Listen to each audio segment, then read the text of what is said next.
सुरेश एक खानदानी कुम्हार था। उसके पिता भी मटके बनाया करते थे और वो भी, और अब उसके साथ उसका बेटा योगेश भी मटके ही बनाता था। देखो बाबा, मेरा मटका कितने अलग आकार का है। हाँ, अच्छा है, पर बेटा इसकी गर्दन इतनी पतली है कि इसमें से पानी निकालने के लिए इस मटके को टेढ़ा करना होगा। अब वो तो है, ऐसे मटके ज्यादा ग्राहकों को पसंद नहीं आते, लेकिन अब तुमने बना ही दिया है तो अच्छा है। बाबा, तो क्या सिर्फ वही मटके बिकते हैं जो आम होते हैं? ज्यादातर तो वही बिकते हैं, इसलिए हम हमेशा वैसे ही मटके बनाते हैं।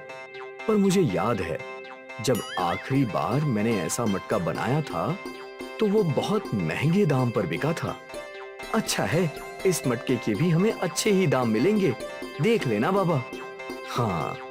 तभी रुक्मिणी उन दोनों के लिए चाय लेकर आई। योगेश बेटा, मुझे लगता है तुझे शहर जाकर कोई और काम करना चाहिए। इस काम में रखा ही क्या है? तेरे बाबा जिंदगी भर यही करते रहे। देख हमारी हालत, पूरी जिंदगी गरीबी में काटनी पड़ी है। नहीं माँ, मुझे शहर वहर नहीं जाना, और तो और मुझे मिट्टी से चीज बनाना बहुत पसंद है। मैं कहीं नहीं जा रहा। देख बेटा, मेरा काम है तुझे समझाना। तू मेरी बात मान या ना मान, वो तेरी मर्जी। अच्छा, ये सब छोड़ो रुक्मणी, तुमने कहा था कि तुम योगेश की शादी की बात करने वाली हो अपने भाई से, उसका क्या हुआ? भैया तो राजी है हमें अपनी बेटी देने के लिए। तो देर किस बात की, बात आगे बढ़ाओ। वैसे भी मैं चाहता हूँ कि जल्द से जल्द योगेश की शादी हो जाए। ठीक है, तो मैं इस रविवार को सगाई की रस्म रखवाती हूँ। वाह, ये हुई ना बात। अपने शादी की बात सुनकर योगेश भी बहुत खुश था। रविवार के दिन सुरेश का घर फूलों से सजा हुआ था। घर में काफी मेहमान थे और फिर सुरेश ने आभा को अंगूठी पहनाई और उन दोनों की सगाई हो गई। सभी लोग बहुत खुश थे। फिर क्या था, अब से रुक्मिणी रोज योगेश को शहर जाकर काम करने के लिए दबाव डालने लगी। सुन बेटा, अब तेरी शादी होने वाली है, तुझ पर जिम्मेदारी बढ़ने वाली है, तेरी कमाई भी बढ़नी चाहिए। अगर तू यही मटके बनाते रहा तो ऐसे ही गरीब रहेगा। मेरी बात सुन, शहर जाकर कोई अच्छा काम ढूंढ ले। नहीं माँ, मैंने कहा ना मुझे शहर नहीं जाना, मैं यही खुश हूँ। रुक्मिणी का दबाव भी योगेश पर काम नहीं आ रहा था। योगेश को अपने काम से बहुत प्यार था। कुछ ही महीनों में योगेश और आभा की शादी हो गई और रुक्मिणी इस इंतजार में थी आभा के घर आते ही। बेटा, मैं तुम पर एक बहुत बड़ी जिम्मेदारी डाल रही हूँ। मेरा बेटा मेरी बात नहीं सुनता। उसके अच्छे भविष्य के लिए मैं चाहती हूँ कि वो शहर जाकर कोई काम करे, पर वो है कि वो यही रहना चाहता है। अब तुम ही उसे मना सकती हो। मैं कोशिश करूँगी माँ जी।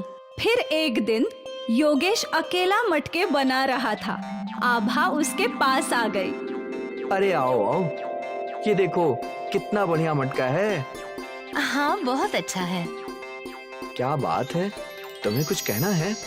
मैं सोच रही थी कि कब तक आप ऐसे मटके बनाओगे? क्यों ना हम शहर जाकर कोई काम ढूंढे? नहीं आभा, मैं जानता हूँ कि ये सब मेरी माँ ने तुम्हें बोला होगा, पर मेरी बात अच्छे से समझ लो। मुझे मिट्टी का बर्तन बनाने का बहुत शौक है। मैं जिंदगी भर यही काम करना चाहता हूँ। मन मारकर अगर मैं शहर चला भी जाऊँ तो भी मैं खुश नहीं रहूँगा। योगेश की बातें सुनकर आभा स्तब्ध रह गई। उसके पास बोलने के लिए कुछ था ही नहीं। शाम को रुक्मिणी ने आभा से पूछा, क्या योगेश शहर जाने के लिए राजी हो गया? नहीं, और मुझे भी लगता है कि उन्हें यही रहना चाहिए। अब तू ये क्या बोल रही है? माँ जी, उन्हें मिट्टी के बर्तन बनाना बहुत पसंद है। वो मन मारकर शहर नहीं जाना चाहते, और यही सही भी है। 2 महीने गरीबी में रहेगी ना, तब समझेगी कि मैं क्यों शहर भेजने के पीछे लगी थी। माँ जी, आप बस चाहती है कि आपका बेटा अच्छा कमाए, तो वो जरूर होगा। उस दिन से आभा अपने पति के काम की सराहना करने लगी। ये मटका कितना अच्छा है। अच्छा है, पर बाबा बोलते हैं कि ऐसी लंबी गर्दन वाले मटके ज्यादा नहीं बिकते। बिकते हैं, मैंने ये मेले में देखे थे, शायद 300 रुपए के थे। इतना महंगा? आप भी ऐसे मटके मेलों में क्यों नहीं बेचते? मैं कोशिश कर सकता हूँ। आभा ने योगेश को प्रोत्साहित कर दिया था। योगेश ने अलग अलग आकार के मटके बनाए और उन्हें रंग बिरंगे रंग दिए। वाह, ये सब मेले में जरूर बिकेंगे। उम्मीद तो यही है। उस दिन योगेश सारे मटके लेकर मेले में गया। उसके अलग अलग आकार के मटकों को मेले में काफी डिमांड थी। भैया, मुझे वो लंबी गार्डन वाला मटका चाहिए। मुझे वो रंग बिरंगा। एक ही दिन में योगेश के सारे मटके बिक गए और उसकी आमदनी अच्छी खासी हो गई। योगेश घर आया और सारे पैसे अपने बाबा के हाथ में रख दिए। ये देखो बाबा, आज की कमाई। अरे ये तो बहुत ज्यादा है। मेले में बेचने का आइडिया आपकी बहू का था। जुग जुग जियो बहू, और हमेशा अपने पति का साथ देना। वरना कुछ औरतें होती हैं जो पति को सिर्फ शहर भेजना चाहती हैं। पास खड़ी रुक्मिणी सब सुन रही थी। आभा और योगेश बहुत खुश थे। उस रात योगेश को एक नया आइडिया आया। आभा, कोई मिट्टी का फ्रिज खरीदेगा क्या? मिट्टी का फ्रिज? मतलब मिट्टी की ऐसी अलमारी जिसमें सब्जियां, फल सब ताजे के ताजे रहें, जो बिना बिजली के चले। क्या आप ऐसा कुछ बना सकते हैं? हाँ। तो फिर देर किस बात की? ये आइडिया तो सुपर हिट हो जाएगा। मैं कल ही मिट्टी का फ्रिज बनाता हूँ। अगली सुबह ही योगेश ने मिट्टी का फ्रिज बनाना शुरू किया। अरे ये क्या बना रहा है? बाबा, ये मिट्टी का फ्रिज है। इसमें सब्जी, फल सब ताजे रहेंगे, वो भी बिना बिजली के। वाह, सुना था पहले के लोग जमीन में गाड़ के सब्जियां, फल ताजे रखते थे। सोचा नहीं था कि मिट्टी से ऐसा कुछ बन सकता है। हाँ, मैंने बहुत पहले सोचा था, पर कल की कमाई देखकर लग रहा है कि इस मिट्टी की फ्रिज को भी लोग खरीदेंगे। हाँ बिल्कुल, मैं भी तेरी मदद करता हूँ। फिर बाप बेटे ने मिलकर कई मिट्टी के फ्रिज बनाए। अगली सुबह दोनों उन मिट्टी के फ्रिज को मेले में ले गए। अरे भैया, वो क्या है? अलमारी जैसा। वो मिट्टी की फ्रिज है। इसमें आपकी सब्जियां और फल ताजे बने रहेंगे लंबे समय तक, वो भी बिना बिजली के। सच्ची? हाँ हाँ बिल्कुल। उस औरत ने एक मिट्टी का फ्रिज खरीद लिया। एक पत्रकार ने मिट्टी के फ्रिज की तस्वीर खींची और फिर देखते ही देखते कई और ग्राहकों ने मिट्टी के फ्रिज खरीदे और सारे फ्रिज बिक गए। आज पहली बार सुरेश ने इतनी कमाई एक साथ देखी थी। वो लोग खुशी खुशी घर गए। देखो भाग्यवान, आज तुम्हारे बेटी की कितनी कमाई हुई है। बाप रे! ये तो कुछ भी नहीं है, अब तो पैसों की बारिश होगी। इसका मिट्टी का फ्रिज का आइडिया कमाल का है। लोगों ने हमें एडवांस दिया है मिट्टी की फ्रिज बनाने के लिए। वाह योगेश, माफ करना बेटा, मैं ही गलत थी। मुझे लगता था कि इस काम में तू कभी खुश नहीं रहेगा, इसीलिए हमेशा तुझ पर शहर जाने का दबाव डालती थी। फिर रुक्मिणी आभा के पास गई। बेटा, ये सब जो हो रहा है वो तेरी वजह से है। तेरे प्रोत्साहन की वजह से आज योगेश ने ये सफलता हासिल की है। काश तेरी तरह मैंने भी इनका साथ दिया होता, तो अब तक हमारे हालात बदल चुके होते। मम्मी जी, आप ऐसी बातें मत कीजिए। अब सब कुछ ठीक हो गया है। अभी तो हमारे खुशियों के दिन आए हैं और आप पिछली बातों को याद कर रही हैं। जाने दीजिए, अब से सब सही होगा। सही नहीं, सब अच्छा होगा, बहुत अच्छा। मिट्टी का फ्रिज खरीदने के लिए सुरेश के घर के बाहर लाइन लगने लगी। उनकी आमदनी कई गुना बढ़ गई थी। सुरेश ने अपने घर की मरम्मत भी करवा ली थी और अब इस परिवार के पास हर सुख सुविधा थी, और ये सब बस मिट्टी के फ्रिज की आइडिया की वजह से हुआ। हसनपुर गांव में रामचरण नाम का एक गरीब मजदूर रहता था। कुछ साल पहले तक वो गांव के एक साहूकार के घर नौकर था, मगर अब वो साहूकार शहर में जाकर रहने लगा था और इसी कारण रामचरण मजदूरी करने पर विवश हो गया था। अरे ओ रामचरण, तू रहता झोपड़ी में है और बात साहूकारों वाली करता है। तुम भी लल्लू हो भाई। अरे मैं धन से गरीब हूँ, मन से थोड़ी ना हूँ। मन से तो मैं सेठों का भी सेठ हूँ, समझे? ये सुनकर अमन हंसने लगता है और कहता है, तू पगला गया है। कई साल साहूकार का नौकर रहा है ना, इसीलिए उनके जैसी बातें करना सीख गया है। पर क्या बे? पर तू पूरी उम्र मजदूरी कर लेगा तो भी झोपड़ी वाला गरीब ही रहेगा। तुझे पक्के मकान तक में रहना नसीब ना होगा। अबे चुप कर, देखना एक दिन साहूकार की हवेली मैं ही खरीदूंगा और तेरे जैसे जमूरों को उसमें नौकर रखूंगा।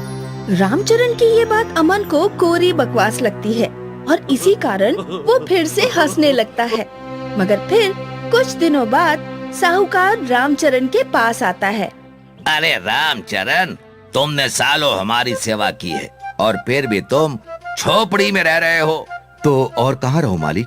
अरे हमारी हवेली खाली पड़ी है, तुम उसमें रह लो। तुम उसमें रहोगे तो उसकी साफ सफाई भी होती रहेगी। ठीक है मालिक, जैसी आपकी इच्छा। उस दिन के बाद से रामचरण अपने परिवार के साथ साहूकार की हवेली में जाकर रहने लगा। और एक दिन, सुनो जी, आपके मालिक जैसा आलसी मैंने नहीं देखा। क्यों, क्या हुआ? तुम्हें मेरे मालिक से आलू खुदवाने थे क्या? चुप करो जी, आलू की खुदाई तुम ही करते अच्छे लगते हो। मैं तो कुछ और ही कह रही थी। अच्छा, तो कुछ और कह रही थी, पर क्या कह रही थी? रामचरण के पूछने पर राधिका उसे लकड़ी की एक पुरानी तिजोरी दिखाती है, जिसका दरवाजा खुला पड़ा था और अंदर मकड़ी ने जाले बना रखे थे। ये देखो, आपके मालिक का आलसीपन। घर का सारा सामान तो ले गए और ये लकड़ी की टूटी फूटी तिजोरी उनसे बाहर ना फेंकवाई गई। अरे तुम भी कमाल करती हो। सेठ लोग इस लकड़ी की टूटी फूटी पुरानी तिजोरी को हाथ लगाते अच्छे लगते हैं क्या? तो अब तुम और तुम्हारी बेटी सपना दोनों मिलकर इसे बाहर फेंक दो। मुझे तो ये बिल्कुल अच्छी नहीं लगती है। तभी वहाँ रामचरण की बेटी सपना आ जाती है और लकड़ी की उस तिजोरी को देखकर कहती है, अरे अम्मा, ये तो सेठ की खानदानी तिजोरी लगती है। इसे बाहर क्यों फेंकती हो? इसकी मरम्मत करवा कर सामान रखने की अलमारी बना लो ना। सपना की ये बात रामचरण और उसकी पत्नी राधिका को बहुत पसंद आती है और वे उसकी मरम्मत करवा कर उस पर पेंट भी कर देते हैं। इससे तिजोरी चमक उठती है। देखो अम्मा, अब ये बन गई ना साफ सुथरी अलमारी। अब इसमें जो सामान चाहो रखो और दरवाजा बंद कर दो। ठीक है, ये ले, कुछ कप प्लेट रख दे इसमें। मगर जैसे ही सपना उसमें कप प्लेट रखने लगती है, वो तिजोरी बोलना शुरू कर देती है। ए बंदरिया की मौसी, ये क्या कर रही है? मैं तेरी अलमारी नहीं हूँ, तिजोरी हूँ, तिजोरी। रखना है तो पैसा और गहने रख, वरना फूट पड़े को। पर सामान रख देंगे तो क्या हो जाएगा? अबे तेरा दिमाग है या सड़ेला आम? इतना भी नहीं समझता? इससे तिजोरी का इंसल्ट हो जाएगा। ये इंसल्ट क्या होता है जी? बेइज्जती होती है अम्मा। फिर तो हम इसका बिल्कुल भी इंसल्ट नहीं करेंगे बेटी। मैं इसमें अपने सारे गहने और रुपए रख देती हूँ, फिर तो खुश रहेगी ना तू? जी, बल्ले बल्ले हो जाऊंगी। राधिका के पास जो भी गहने और रुपए थे, वो उन सबको तिजोरी में रखकर उसका दरवाजा बंद कर देती है। और फिर अगले दिन जब दरवाजा खोलकर देखती है तो उसका मुंह फटा का फटा रह जाता है। अजी सुनते हो, बल्ले बल्ले हो गया। एक सोने की अंगूठी की 100 सोने की अंगूठियाँ और 1000 रुपए के पूरे 1 लाख रुपए बन गए। रामचरण आकर देखता है तो वो भी हैरान रह जाता है और खुशी से फूला नहीं समाता। अरे हमारा तो भाग्य चमक गया। ये तिजोरी नहीं, खजाना है, खजाना। अब तो मैं रामचरण सेठ बन जाऊंगा और तू सेठानी, समझी सेठानी? इस तरह अब रामचरण रुपए और सोने को बार बार तिजोरी में रखकर उन्हें 100 गुना बढ़ाता जाता और फिर वो सचमुच गांव का सबसे धनी सेठ बन जाता है। अरे सुनती हो, अब तो हमारे पास बहुत सारा धन आ गया है। मैं सोचता हूँ कि क्यों ना इस हवेली को साहूकार से खरीद लूं। बिल्कुल खरीद लो जी। अब तो आप सेठों के सेठ बन गए हैं। अब भी साहूकारी नहीं दिखाओगे तो क्या ऊपर जाकर दिखाओगे? सुन, ऊपर जाने की बात सेठ से कभी मत करना। पत्नी से इजाजत मिलते ही रामचरण हवेली को खरीदने के लिए शहर में साहूकार के पास पहुंच जाता है। क्या तुम मेरी हवेली खरीदना चाहते हो? औकात क्या है तुम्हारी? अजी, अब मुझे अपना नौकर समझने की भूल मत करना साहूकार जी। आप तो हवेली की बात करते हैं, मैं आपके सारे खेत तक खरीदने की औकात रखता हूँ। रामचरण की ये बात सुनकर साहूकार हैरान रह जाता है और कहता है, क्या नोट छापने की फैक्ट्री लगा ली है तूने? ऐसा ही समझ लो। बेचो तो बोलो, पूरा 1 गठरी नोट दूंगा। तो ठीक है, तू मुझे गठरी बांध कर नोट दे। आज से ये हवेली और मेरे खेत सब तेरे हुए। रामचरण के पास तो नोटों के ढेर लगे थे, इसीलिए वो साहूकार को नोटों की एक भारी गठरी देकर उसकी हवेली और सब खेत अपने नाम करवा लेता है। तिजोरी जी, तेरी कृपा से आज मैं गांव का सबसे अमीर आदमी बन गया हूँ। अगर तुम्हारी कोई इच्छा हो तो बताओ। रामचरण, तू तो घोंचू है। तू खुजली वाले गधे का बाप है। अबे दिमाग के फटीचर, तू इतना भी नहीं जानता कि देने वाला लेने वाले से कुछ नहीं लेता। मूर्ख, तू मुझसे जितना ले ले, पर घमंड मत करना और गरीबों की खूब मदद करना। ये तो मैं करूँगा। ये ना करेगा तो फिर से तुझे मजदूरी पर ला दूंगी, भूतनी के। समझा? समझ तो गया, पर एक बात पूछूं? ये सुनकर रामचरण चुप हो जाता है। हाँ पूछना बे, क्या पूछना है? यही कि आप बोलती बहुत बढ़िया है। अबे चुप कर भूतनी के। बढ़िया बोलना तो मैंने 100 साल पहले छोड़ दिया था। फिर धीरे धीरे इस चमत्कारी तिजोरी की खबर कई गांव वालों को लग जाती है। अबे रामचरण, तू तो पक्का चोर निकला। हमारी खानदानी तिजोरी को अपने पास रखा और उसकी करामात से अमीर बन बैठा। अगर आपको तिजोरी चाहिए तो आप ले जाइए, पर इतना याद रखिए कि अब मैं भी साहूकार हूँ और वो भी आपसे बड़ा। ठीक है, पर मैं अपनी तिजोरी ले जा रहा हूँ। ठीक है, ले जाइए, पर इतना ध्यान रखिएगा कि तिजोरी बड़ी चालू चीज है, कभी लाभ के बजाय नुकसान ना हो जाए। साहूकार उस तिजोरी को शहर ले जाता है और फिर उसमें सारा रुपया, पैसा और सोना चांदी रख उन्हें 100 गुना करने की कोशिश करता है, मगर उसके हाथ कुछ नहीं आता, क्योंकि तिजोरी उसके सारे रुपयों और सोने चांदी को 100 गुना बढ़ाने की बजाय राख का ढेर बना देती है। इस तरह लालची साहूकार माथा पीटता रह जाता है।